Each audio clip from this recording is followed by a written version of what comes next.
Merkel Media. What does the goddamn line say, Tony? Please do not use gendered language. Then what? I'll be arrested, put in airport jail? Look, you're going completely sideways, man. It's a big club, and you ain't in it. How dare you? Mr. Speaker, the President of the United States. I'm Chris Hansen with Dave on NBC. Jack Marius Tack Theratrix. Hi, I'm Spartacus. Jackson, Sacramento, he, him. Steven Seagal. Sex offender guy. I'm Keith Morris. This is Muammar Gaddafi. I'm Rick James, bitch. Sorting through the lies. The hijacker's passport was found blocks from the World Trade Center crash site, if you can believe that. We cannot track $2.3 trillion in transactions. And uncovering the centuries-long plan for world domination. Learning about Cuba, having some food. Let's talk about Chinese people. Have you ever been in a Turkish prison? Swangles in Fort Lauderdale? I have sent 6 of my Libyan missiles to blow up the Sears hardware department. Nothing could be more fun than jumping off a cliff with 2 German bisexuals. Oh, you English are so superior, aren't you? Thank you, comrade. And now, macroaggressions. That's what assholes call it. With your host, Buddy, I don't know who you are, but you're about to get chlamydia. Charlie Robinson. Hey, Whitey, where's your hat? You want to drop the blame on Charlie and say it's all Charlie's fault. He was a retard. I get some goddamn diuretic.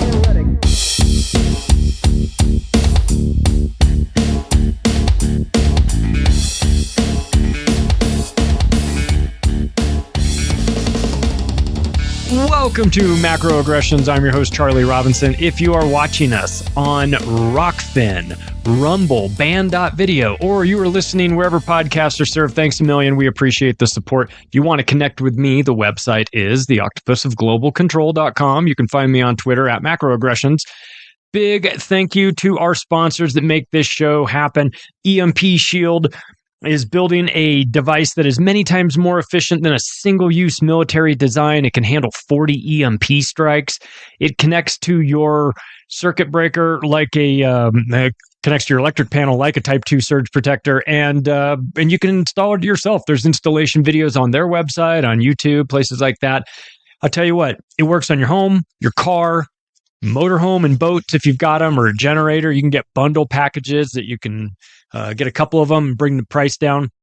So take a look and see what you think. I mean, hopefully you don't need it, but it'll protect against EMP strikes, solar flares, and lightning. Realistic issues that we face, I think, solar flares and lightning, unfortunately. EMPs, well, we'll see. 2024 is shaping up to be potentially kind of a weird year and beyond. So it might be better to be proactive as opposed to reactive. But I'll tell you, the best thing to do is go to empshield.com, read up about it.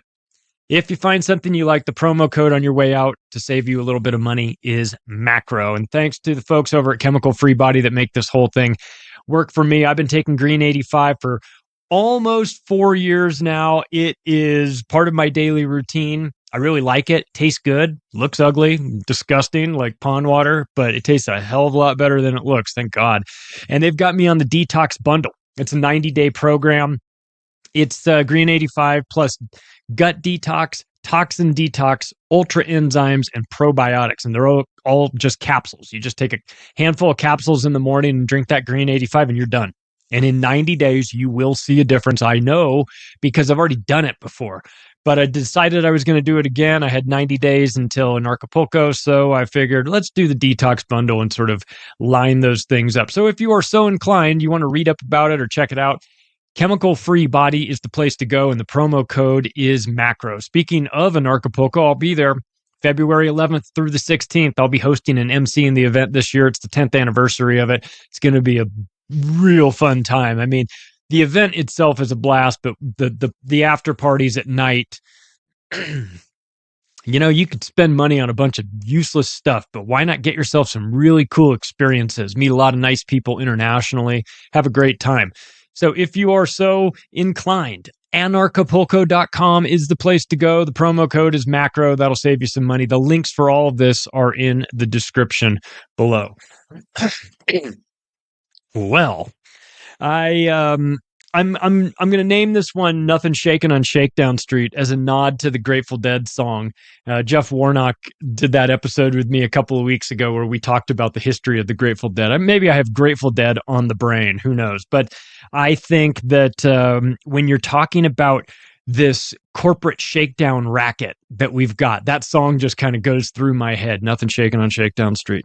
So I think about that because what we're seeing right now, and it's been happening for a while, of course, but we're seeing it. It's really in the press now with what's going on with Elon Musk because he's suing Media Matters for America. Thank God, And so it's been out in the forefront about how they're trying to destroy his relationship with advertisers. Now, I want to be crystal clear about Elon Musk. I don't like the guy.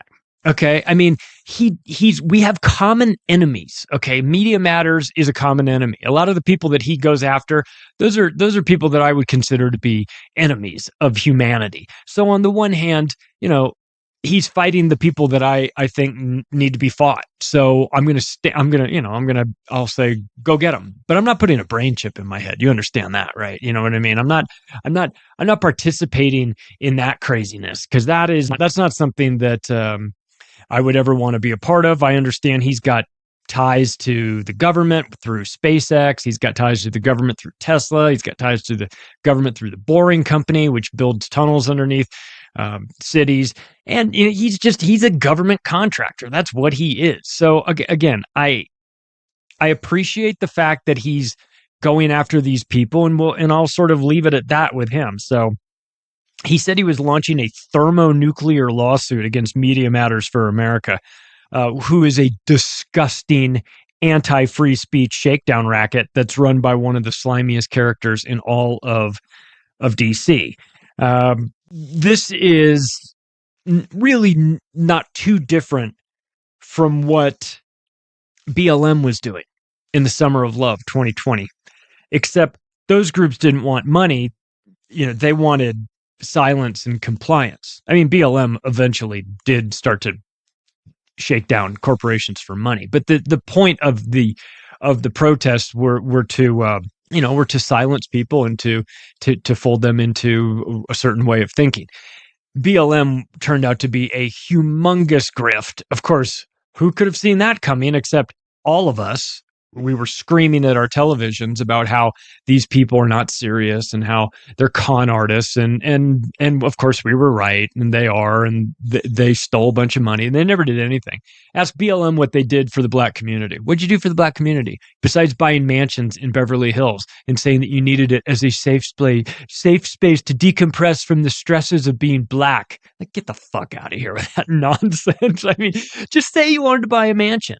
I'd at least respect you if you're like, listen, these dumb corporations gave us a bunch of money and then we went and bought toys with it. I could understand it. I wouldn't respect it, of course, but I could understand it. But that's not what they did, of course. But when you look at a group like Media Matters for America, it's not the only group that Elon Musk is suing. We'll get into some of these other ones as we get through this episode, because there's plenty. And they all need lawsuits, and they use lawsuits too as a tactic. So this is why it is kind of nice to have Elon with $200 billion, is because he can finance lawsuits through Twitter X or through personally, whatever he wants to do. He's got a war chest to go to war against these people. And so that's a good thing. And what he's claiming that they've done to Twitter is that they have, in a coordinated fashion, scared advertisers into not advertising on X. And that would be one thing if it'd be one thing if they were intellectually consistent, right? If they went after X and then they said, well, there's a bunch of child porn on Instagram. We got to, you can't advertise there. And there's a bunch of weird stuff going on Facebook. You can't advertise there. And of course, TikTok's owned by the, Chinese government. You can't advertise there. Now, if Media Matters was doing all of those things, I might feel differently. I mean, I would still know who they are, of course, but I might feel differently. But they're not doing that. They're not going after all those people. They are only going after Elon Musk because he is not allowing the sort of control that they're used to having. Now, X is still censored. Let's not pretend like it's not. Let's not pretend like he waved a magic wand and everybody got unbanned and nobody's shadow banned and nobody's search banned and nobody's throttled or anything, because all that stuff is happening. It's still happening to me. And I'm a small account, and it's happening to bigger accounts. Alex Jones isn't back on there, right? As of the recording of this, there's talk of it, but he hasn't been reinstated. So there's a long way to go for X in terms of getting to a place where they can, with a straight face, say that they're about free speech. They're not there yet. But I will say this. It's better than it was when the leftist communist lunatics were running the asylum. I mean, it's way better than that, because that was a time when the FBI had such a direct pipeline that they were sending birthday cards to people that they worked with inside Twitter. When Elvis Chan, the FBI guy from the San Francisco office, is so friendly with you that he knows your birthday, that's a problem. That's not a good thing. So I think it's important that we take a look at where X is in the process, okay? And it is a process. Now, if it were up to me, the process would move faster, okay? But let's take that kind of out of the equation, and let's take Elon and his sort of globalist ties out of the equation and just kind of look at what he is talking about. So what he is accusing Media Matters of doing is basically racketeering. I would love for criminal charges to be brought against Media Matters for RICO, racketeering and influence of corrupt organization. This is a racketeering operation. This is nice flower shop. It'd be a shame if something bad happened to it. That's what this is. And Media Matters went out and got all the advertisers, and they said, your ads are running next to harmful content, Nazi stuff, anti-Semitism and all this stuff. And the brands are like, what do you mean? Show us an example of this. So what Media Matters did was they created a fake account, a sock puppet account that they controlled, and then they just refreshed over and over and over again until they could get a situation where a hateful post was showing an ad next to it for this particular brand that they were trying to convince they should pull their advertising. And so here's the problem with that. If you're Media Matters, you do know that this is like a computer, right? You do understand that Twitter X has all of the records of who your sock puppet account is and what they're doing. They just dig into, if they know what to look for, and in this particular case, they did, they went back and saw that this fake account, that there was no, the content wasn't really running next to many, the ads weren't running next to hateful content. It was happening. It was like one impression, literally one time they did it. And then they said, like, screenshot, here you go. See, here's your ad running next to somebody who's some account who's saying, let's round up the Jews or something like that. You know what I mean? So, and then they show that and the brand goes, oh my God, we can't have this. Yes, we've got to pull our ads. Now, I don't even know if it took that much convincing, really, to be honest with you. But that's what Media Matters did. And they have stepped on a huge rake on this one because Elon went through the code and found that that's what they were doing and sued them. So now you try to explain to the jury how this wasn't organized crime. This is organized crime. This is a RICO case, I would suggest. And you can measure the damage done. You can take a look at how much these brands spent pre-Elon, and you can look at how much they spent post-Elon. And you can see where the drop-off, you can see when Media Matters. I mean, listen, Discovery's a motherfucker, right? In a lawsuit, you're going to get all kinds of information. When you start going through these emails, when you start subpoenaing the emails for Media Matters, talking about what the conversations they're having with the brands are. Oh, baby. So this is the type of thing that could really be thermonuclear. And I'm all for it. I'm all for it. And I want to get into sort of who these groups are so that you understand why this is happening. Because it's not accidental. It's very much coordinated. It's not limited to Media Matters either. There are several groups like this. We've talked about them before. But once you understand who the people are behind it, you're going to say, well, of course they were up to no good. So let's talk about this. Media Matters for America is run by David Brock, or at least it was up until about a year and a half ago. He's turned the reins over to the chairman of the board, who's not exactly doing a good job. But Media Matters did take money from George Soros. I know that's very surprising to all of you, and I think you ought to know who David Brock is, who's the founder of this. Now, like I said, he's dropped off, so he's not running it anymore, and I'm not entirely positive what his ownership stake is in this, because it's a privately held company, and so I don't know. My assumption is that he owns it, but doesn't run it anymore, and probably has, if there's a board of directors, is probably on the board of directors, probably in some way, shape, or form, has oversight, but maybe not running the day-to-day operations. But David Brock is a scumbag. Period. End of story. Not even debatable. He's a sellout even by Washington, D.C. standards. He used to be the guy that was going after the Clintons back in the 90s, the Anita Hill situations and everything. He was a Republican bulldog who would be sent in to destroy Democrats. And he was very good at it. I'll give him that. He's very good at it, in part because he has no soul.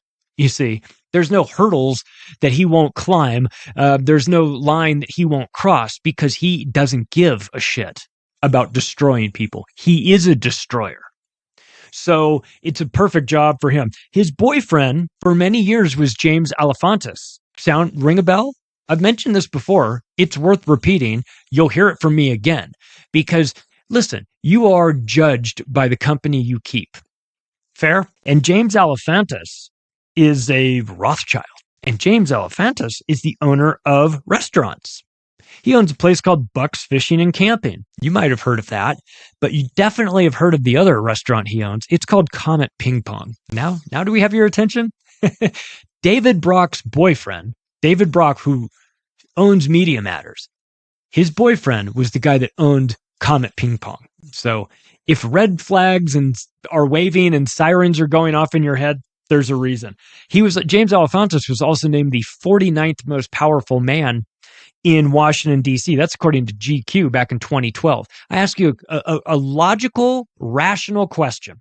Washington, D.C. I'm not talking about Spokane, Washington. I'm talking about Washington, D.C. In what universe is a guy that owns a pizza place the 49th most powerful person in Washington, D.C.?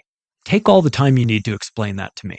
Does he own Domino's Pizza, the entire franchise, and gives billions of dollars to the politicians, and that's why he's the 49th? No. No, he owns an obscure pizza place in Washington, D.C. called Comet Ping Pong, and he is the 49th most powerful man. I wonder why. Well, if you know the stories of Pizzagate, you know why. The guy that came out, the reporter that came out and air quotes here, debunked it, just went to prison for child porn. Just so you know. Just so we're crystal clear on what we're talking about.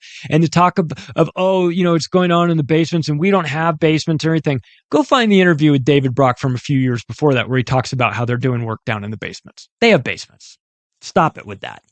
Pizzagate's real. Now, is every single component of it real? Probably not. And it's wrapped in that Q stuff, and so it gets a bit murky. But listen, you understand how Washington, D.C. works, right? You have senators, you have lobbyists, you have billionaires, you have all kinds of people in that area.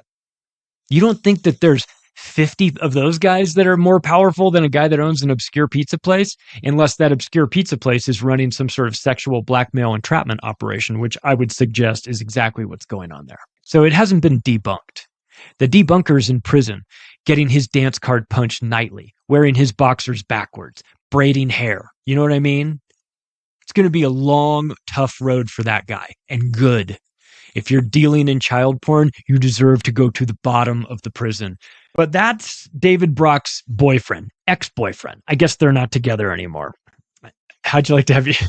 Never mind. I don't know. I mean, you talk about some sort of information that this guy's got on all these powerful people, man. I bet his hard drive is wild.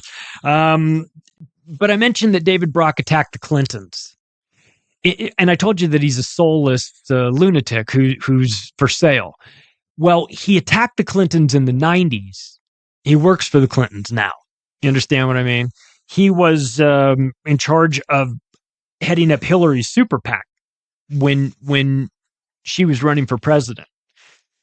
So, so this guy is bought and sold. So he's in Team Clinton, which puts you in the same category as John Podesta, and it puts you in the same orbit as Rahm Emanuel, and it puts you in the same orbit as Barack Obama, and all these really decent people that definitely weren't sending emails mentioning how they were flying in $65,000 worth of hot dogs and that there was a pizza party and somebody lost their handkerchief. I'm just saying. He also runs American Bridge 21st Century and also a operation called Correct the Record. Both of these are super PACs. These are money bundling. He's a guy that knows a lot of people. He bundles money and gives them to politicians. Probably takes a nice little cut for himself. He's the chairman of the hilariously named Citizens for Responsibility and Ethics in Washington. Holy shit. I'm waiting for one of these acronyms to spell out Satan because, this one spells out crew. I'm waiting for it to spell something different. It's coming, right? And so once he left Media Matters, I guess it was last year, he started another company with a severely misleading name called Facts First USA. Oh, God. Just here's a tip. Listen to the name of the companies, and if it talks about integrity or whatever, or if it's like anti-homosexuality, it's the exact opposite. If it's like an anti-homosexual group, you can bet your ass that the guy at the running it is on Grindr for sure. So when David Brock, starts a company called Facts First USA, you can be assured that there are no facts going on in there, but it's designed to counter Republican-led congressional investigations. So again, he started a company whose entire job is to prevent the Republicans from holding investigations. Gee, what are you hiding? I wonder why you're so worried about the Republicans launching investigations into you. I'm sure it has nothing to do with your past or anything, David Brock, wink, wink. Who starts companies to prevent congressional investigations? Criminals that don't want to have congressional investigations, right? That's how they do it. I don't know. So X sued Media Matters for misrepresenting the typical experience on X, quote, with the intention of harming X and its business. So now they have to prove that the intention was to harm the business. This seems like a slam dunk to me, especially after discovery. And I wonder what I just wonder how this is going to play out. But let's talk about some of the brands that Media Matters got to discontinue their advertising with Elon's X. Disney, Comcast, Oracle, IBM, Walmart, Apple, Coca-Cola, and Lionsgate Entertainment. There's probably more, but those are the main ones. And look, it's going to be pretty easy to distinguish how much money was lost because these brands all had a relationship advertising on Twitter back when it was Twitter before Elon bought it. So they could just go back and look what was your ad spend for Disney in 2022? What was it in 2021? Okay, you spent $70 million a year doing that. Okay, fine. And then you just add it all up and you go, so we were you were counting on $1 billion a year in advertising coming from these brands that have now all of a sudden in a coordinated fashion just dropped off. Well, there you go. That's a place to start. That's a place to start for actual damages. I don't know about punitive damages. We'll see. I'm not a lawyer, and I don't know how this all will play out. But I think it's worth mentioning that that this isn't some. I think that there might be collusion going on. This is a measurable observation. And it's measurable in dollars because you can see how much money fell off and you can see that it fell off all at the same time. You remember when Alex Jones got banned all at the same time? That's coordination. That shows intent. It shows planning. It shows racketeering. And it showed that was the same thing. I mean, Alex Jones probably had a RICO case against them too. But again, he doesn't have an endless amount of money to fight these guys in court like Elon does. So let's let Elon spend his money. At this point, he's got a sunk cost of $44 billion into Twitter. So what's another billion in legal fees if you're going to possibly save your company? Okay, so let's move on. Well, X's ad revenue has declined by 55% year over year. That is a lot. And I don't know if you saw the interview that Elon had with Andrew Ross Sorkin. They were sitting on a stage, and he's talking about this, and he said, "What do you have to say to these advertisers that left, these brands that left?" And Elon's response was, "Go fuck yourself." GFY. He said it multiple times, and he explained that Twitter was going to go out of business because of this. At some point, it was just going to run out of business, and there's not enough revenue. And he said that this is, it will be the fault of these brands. And then Sorkin says, well, the brands aren't going to care. They're going to say it's your fault. And he said, well, let Earth decide, let the planet decide, let the people decide. So he better turn this around in the form of a massive lawsuit, because I don't think the people are smart enough to decide, to know, to understand, or to care. They'll just know that company's gone, and they'll say, and then there'll be a media blitz that says, oh, it was because Elon was anti-Semitic, or, whatever the slanderous term of the week is for him. So he better square this away. He was talking about how the companies who coordinated pull ads from X, not because of a single authentic user. Only Media Matters sock puppet account on X saw ads next to content referenced by Media Matters, and they looked into the data to discover what they were doing. So he's explaining this to the guy, like, this is what they did.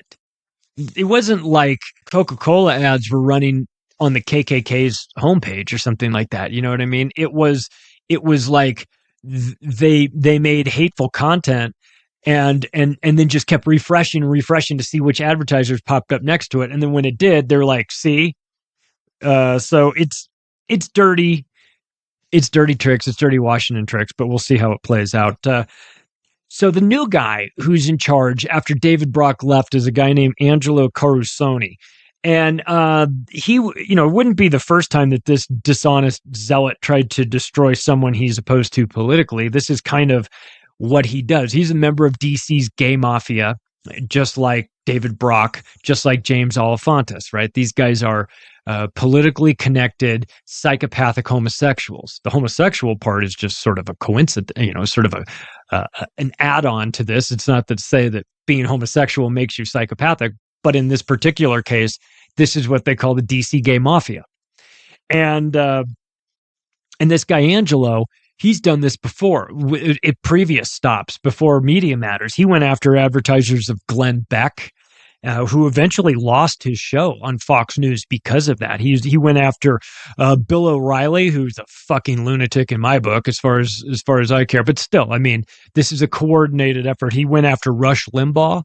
So you can tell who they go after. They go after people they perceive to be on the right. Now, I think Bill O'Reilly, Rush Limbaugh, and Glenn Beck would confirm that they're on their right. Glenn Beck's a little bit, he's kind of, I don't know. He's still on the right, but he's less right than I remembered him being. When I've heard some of the Glenn Beck stuff now with the Blaze, he seems pretty measured, pretty reasonable. I certainly wouldn't put Glenn Beck in the same category as somebody like Bill O'Reilly. I think Bill O'Reilly is more like Alec Baldwin or Keith Olbermann, people whose minds have been scrambled so bad that they're just mean, nasty, rich assholes who throw food at the driver because they can, because nobody will. But I don't put Glenn Beck in that category. It doesn't matter though, because Angelo Carusone went after all of them and got them all either fired or created havoc for their advertisers. And that is something you do when you are a disgusting scumbag like these people are. He started the Dump Trump campaign. That is until Trump threatened to sue him for $25 million, and then he got off that pretty quick. But it should come as no surprise, because Carusone was the CEO of the finance administration of the Democratic National Convention, the DNC. You remember the DNC, right? run by Debbie Wasserman Schultz, one of the ugliest people I've ever seen, physically and emotionally ugly. So that's who's running Media Matters now. These guys are economic hitmen. They're just not the John Perkins type. They do it a little differently. And it's disgusting, of course, but it's also not reason when you understand that that they see platforms like X as being theirs. You know, they want to control the messaging there. It's very important that the truth doesn't get out. And the government feels the same way as well. This isn't so much left versus right. It's just the left happens to have a monopoly on really destroying social media platforms with their ideology. And Twitter was a great pipeline for them. They were able to control a lot of the conversations that were going on. They were able to ban people, as we know. And that has changed. And they don't want it to change. So if they can't control Twitter, X, then they want to destroy it. Let's move on to another company. This is called Check My Ads.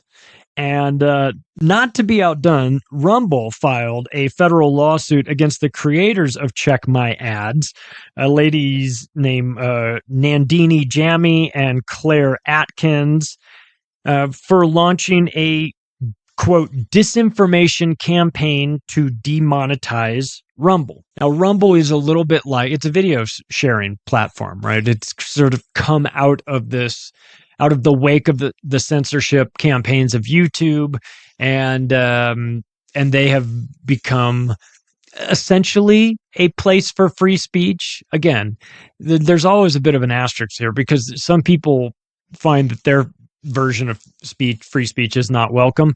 But by and large, Rumble is a place where you can post things. I mean, my show now goes out on Rumble. And I don't have a ton of followers there. It's not YouTube. But then again, I can't get on YouTube anymore because they've already thrown me off. So Rumble has welcomed me. Rockfin has welcomed me. Band.video, which is Alex Jones's platform, has welcomed me. And I appreciate the opportunity to put my shows on these places for as long as I can. But I also understand that they're targets. You know, they're getting targeted. Check My Ads went after them. Media Matters did it to Rumble too. Let's, it wasn't just Check My Ads, but they lied about Rumble's business practices, just straight out lied about it. They lied about ad placements, and they lied about the sources of revenue. These are all provable things. These are things that Rumble is like suing them for because it's obvious that they were lying about it. And they publicly pressured advertisers to leave Rumble by describing them as a disinformation and hate outlet. You know what we say about hate speech, right? It's not hate speech. It's just speech they hate. And that's what they're doing. But they've made a serious error in this one by going after Rumble. Because you know who one of the investors in Rumble is? It's Peter Thiel. And Peter Thiel, if you recall from years ago, Peter Thiel was a closeted gay man, okay? And I think in this day and age, finding out somebody's gay isn't really like a big deal. But Peter Thiel did not want that to be a known thing. He for his own personal reasons, and I respect his privacy. I mean, I don't respect him running Palantir, of course, but listen, if you don't want that to be out there, then it's shitty if somebody sort of, opens the door and pulls you out of the closet. I think I would assume that would be really a horrible thing to have happen. And Gawker magazine did that to Peter Thiel. And so he had a huge problem with them. And so what Peter Thiel did with respect to Gawker, because he couldn't really go after them legally, he waited. And he waited for Hulk Hogan, of all people, to get into a lawsuit with Gawker when Gawker printed some videos that they had gotten their hands on of Hulk Hogan, like sex tapes or whatever. And Hulk Hogan sued them. And listen, I would assume that after a career of wrestling, Hulk's got some money. But it doesn't hurt when you've got a financial backer like Peter Thiel, who came in and said, Hulk, I'll backstop your lawsuit. I'll pay for all the lawyers. We'll get the best lawyers we can get. And you sue Gawker and I'll bring the money to back it and we'll go after them hard. And he did. And they won. They put Gawker out of business. They put the owner of Gawker into personal bankruptcy. I mean, Peter Thiel was not fucking around on this. So I say that because you have to understand that Peter Thiel has now entered the discussion with regard to this lawsuit too. He is backing Rumble because he is an investor, and he has now had the conversation with the board at Rumble saying, I'm here. We're going to give them the Hulk Hogan treatment. Check my ad. So to Nandini Jammy and Claire Atkins, I wouldn't wait until the last minute to bury some gold coins in your backyard because you're going to be bankrupt pretty soon. I'm looking into my crystal ball and I'm telling you what's going to happen to you. And by the way, you deserve it. You scumbags that go out there and try to censor people's speech, you get what you get. Okay. So it's funny though, that these advertisers are so worried about, dangerous content while they're still advertising on Instagram. What in Instagram, the algos have been proven to serve child porn to pedophiles, proven to do that.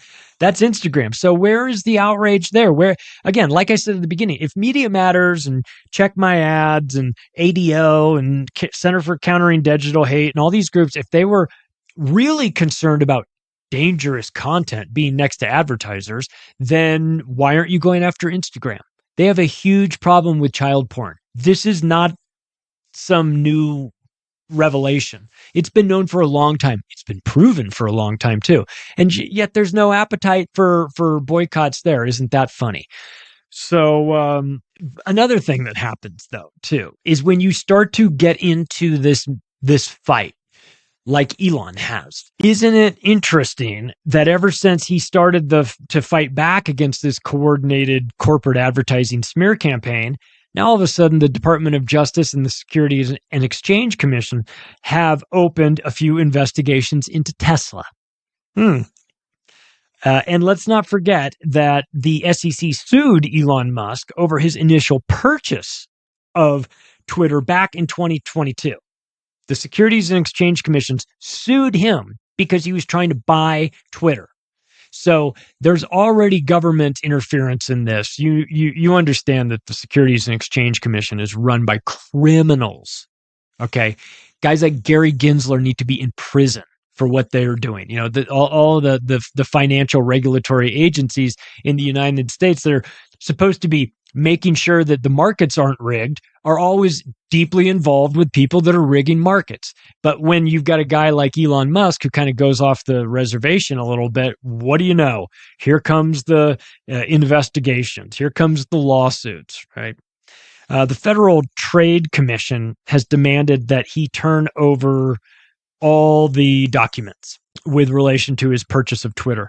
Now, I would expect the shakedown of SpaceX to be next, in the future for these ad media gangsters.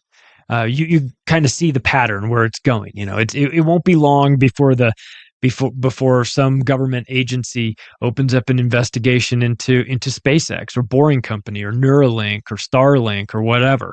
All of a sudden you're going to have, so Elon's in this situation where he's got a lot of government contracts. Starlink is one of them. SpaceX, obviously, so you've got a relationship with the government, but then you've also got to be careful because you're suing people that the government doesn't want you to be suing because it's part of their silencing and disinformation apparatus. So this is kind of how it goes.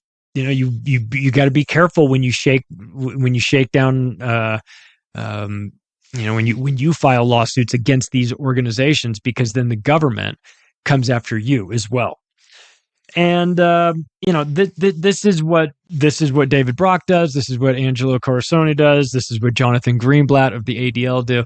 They put as much pressure on you as they can, and they feign that they are outraged by this entire thing. But there is no real outrage here. We understand what this is. This is just it's a legal tactic. to try. Well, in this case, it's illegal, but it's a tactic to get advertisers to view these and our advertisers are weak too. They don't want controversy. I mean, you would think they don't want controversy. Although there's a component of them that are heavily involved in the woke advertising, and that has got to be brand suicide. Just see Bud Light if you want any sort of explanation on that. But that's kind of where we are. Speaking of the ADL, one of the biggest shakedown rackets in the world. It's been going on for a very, very long time. They have tens of millions of dollars. And what they try to do is link any criticism of Israel or Zionism to anti-Semitism. This is a plan that they've been using for a long, long time. This is what the Jewish lobbies use. This is what AIPAC has used. This is what the ADL has used. This is what the Southern Poverty Law Center has used.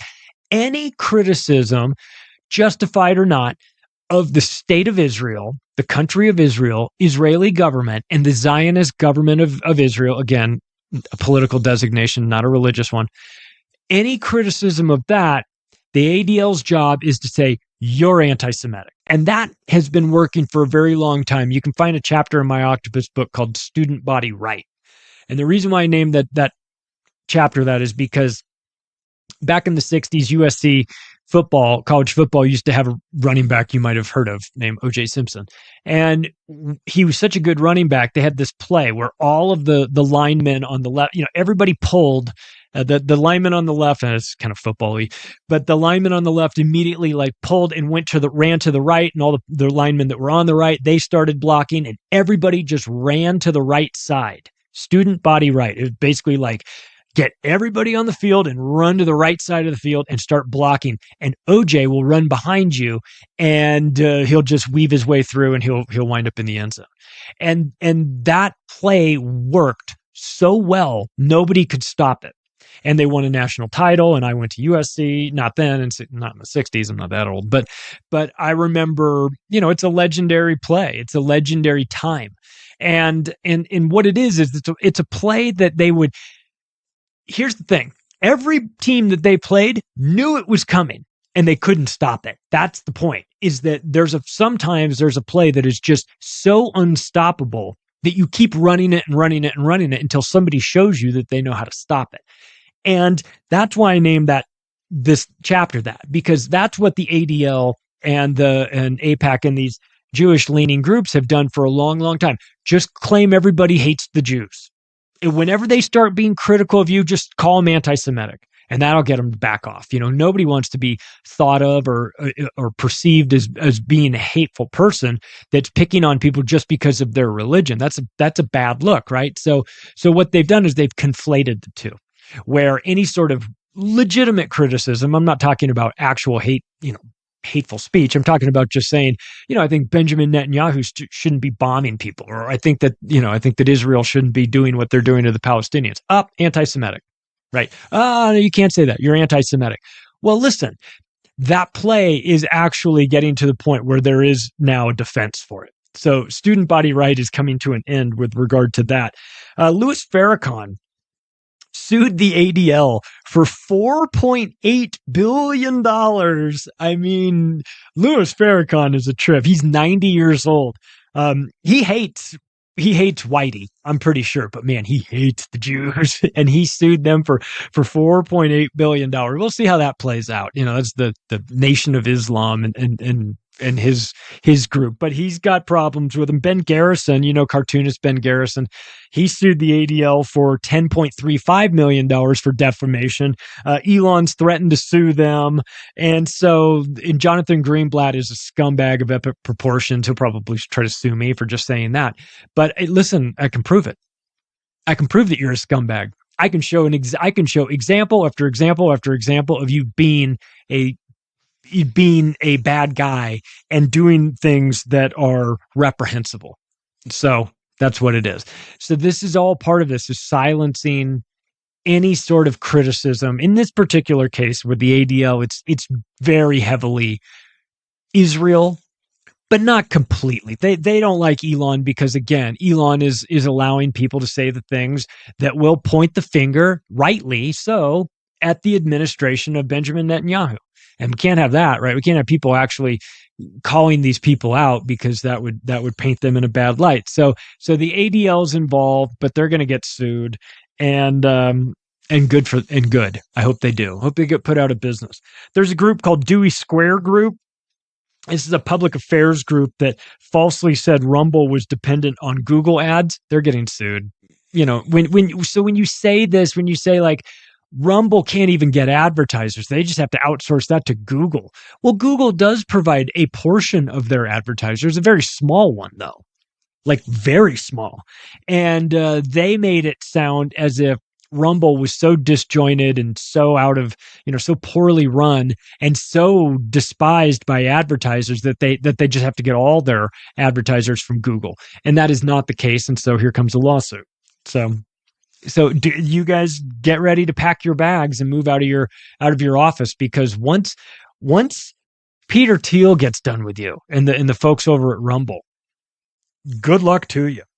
There's another group. Let's move on to another one. It feels like we could go on for hours, but we won't. There's a group called Center for Countering Digital Hate. Now, they first got on my radar a couple years ago when they went heavily after David Icke. And it turns out that this is a really interesting organization. It's kind of for a long time, it was a one-man show, and the one man is he's an Israeli-funded immigrant named Imran Ahmed. He's running this NGO out of London and is obviously sort of picking on and prioritizing London, UK-related issues.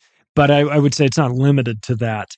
And he's partially responsible for getting David Icke banned from the Schengen region, right? That whole region of like Western and Central Europe, where David Icke can't even travel anymore because of that. So we've got a serious problem. We've got a serious problem with this guy, and he's getting sued. He's getting sued. If they keep doing this, they should all get sued.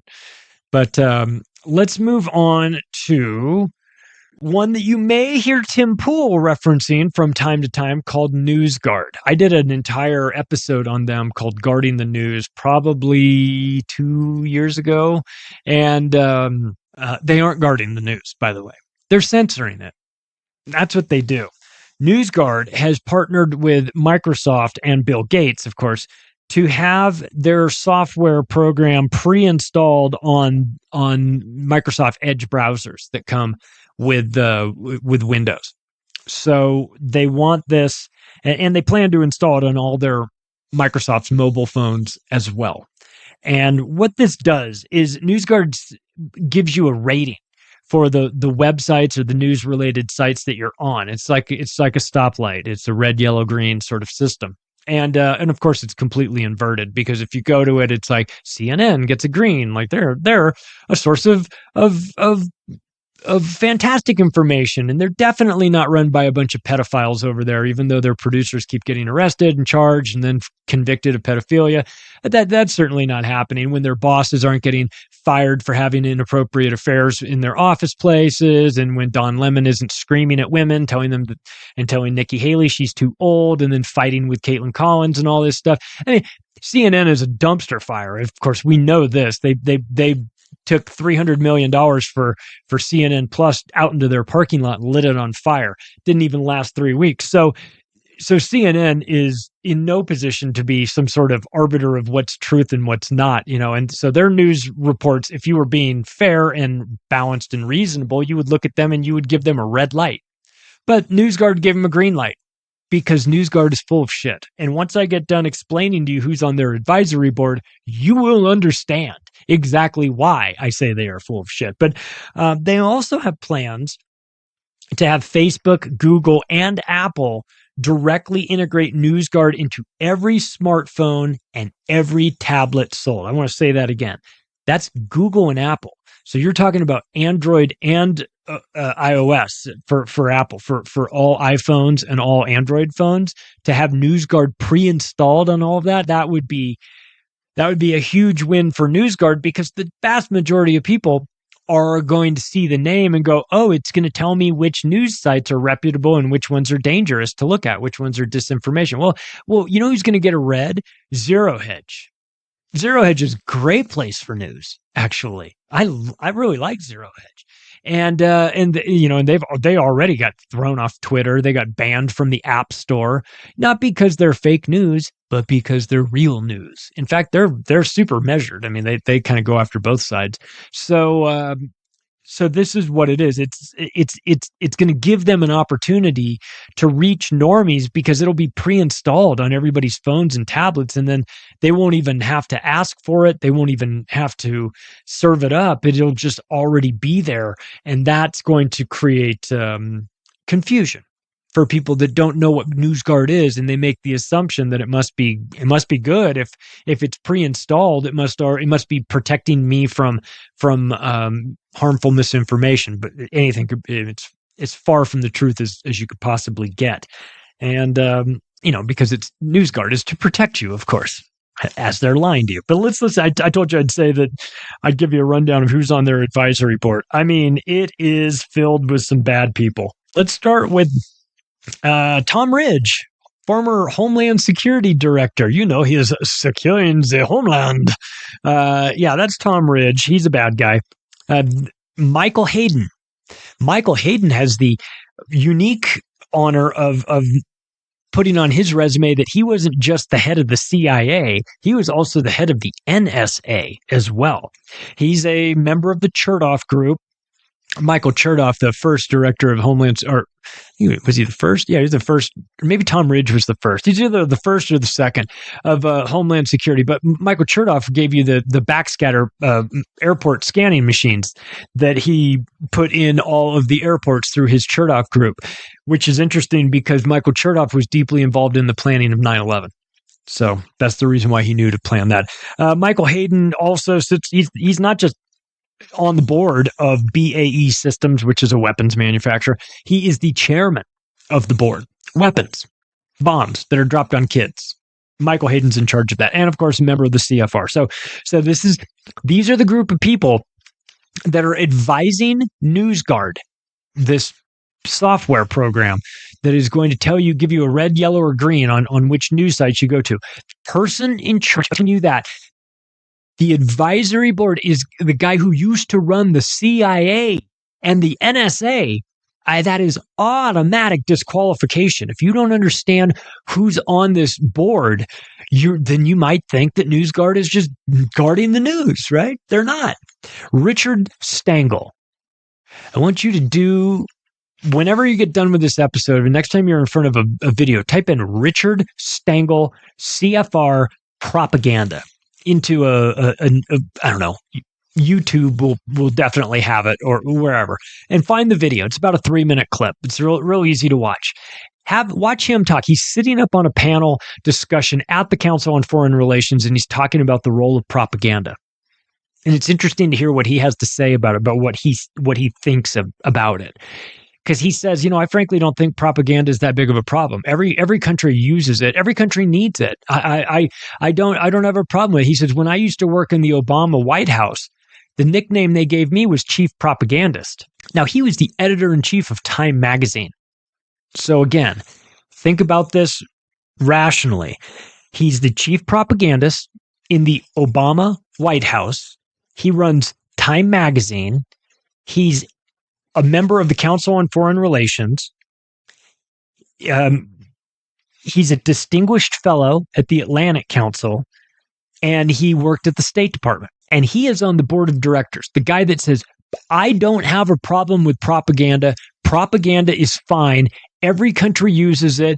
Every country needs to use it, and I don't see the problem with it. So the guy who is the chief propagandist for the Obama administration is on the board of directors for NewsGuard, who's in charge of telling you whether the news you get is filled with propaganda or not. I mean, if you want to just drive your car off a cliff, I understand.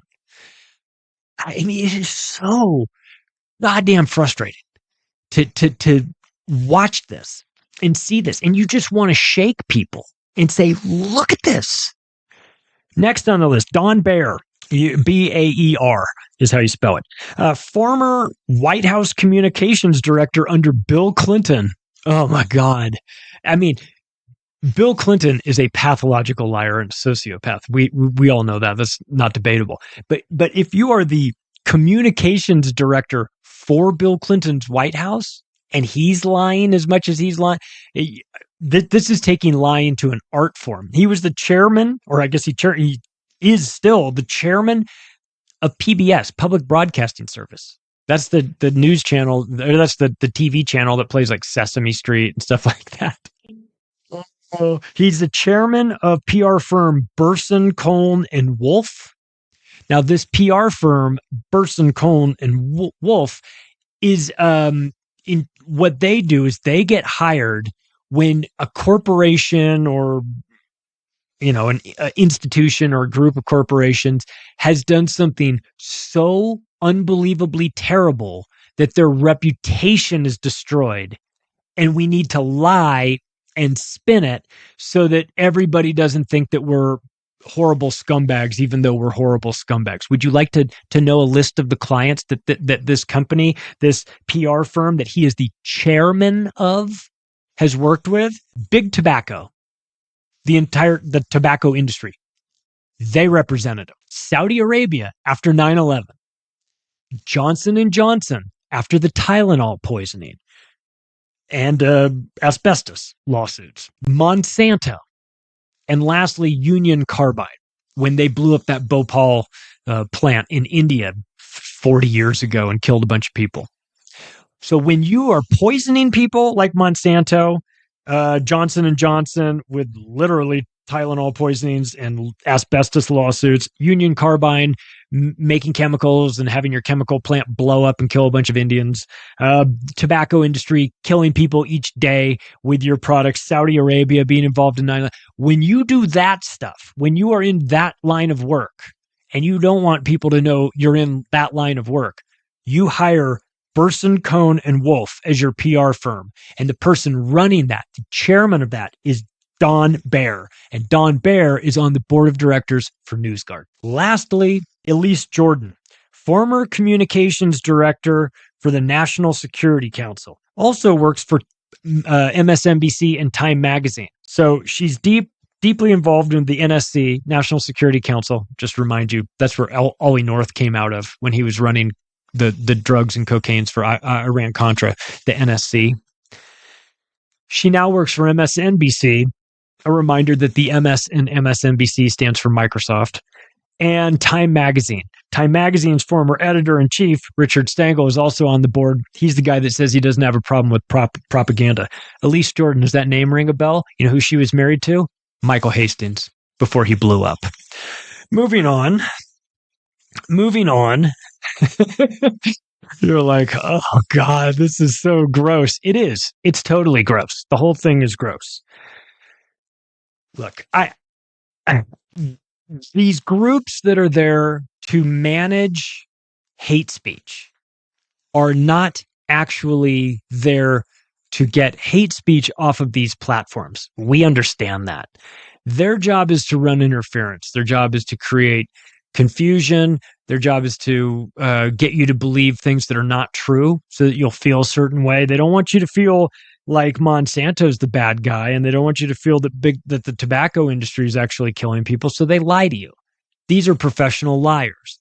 The companies that are brought in to run cover, like Burson, Cohn and Wolf, these PR firms, the people that run them are the biggest liars in the world.